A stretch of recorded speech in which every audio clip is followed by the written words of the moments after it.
Adakah keturunan ni orang cik dari keturunan Nabi? Hak ni kita tak tahu. Hak ni ahli nasab tahulah. Kebiasaannya ni cik ini daripada keturunan Nabi. Kebiasaannya tempat kita. Kalau di Terengganu lagu lain, dia Kelantan lagu lain. Maka tengok pada urus tempat dia. Kebanyakannya orang zaman dulu. Apabila keturunan Nabi mari tempat kita, pokok dia ni kuat berpegang dengan pegangan orang-orang tua dia.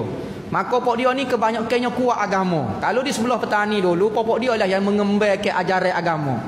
Maka apabila ditahu oleh kerajaan Syia dulu-dulu, orang kerajaan dulu dia nak bunuh ni pokok ni, maka ditukar nama. Antara cara dia tukar nama, dia letak nama Uwais. Ataupun guna nama apa dia untuk mengaburkan orang yang nak cari keturunan Tok Said ni. Maka kebanyakannya tempat kita kalau Uwais cik ni daripada keturunan Nabi. Sama ada keturunan bersih ataupun sebelah mak ke Tok Said Syarifah ke, ayah bukan Syarifah ke. Tapi hak ni ada kaitan belakang ni. Uwais cik kau apa dia ni? Nik kau apa dia? Ni orang daripada keturunan Nabi juga.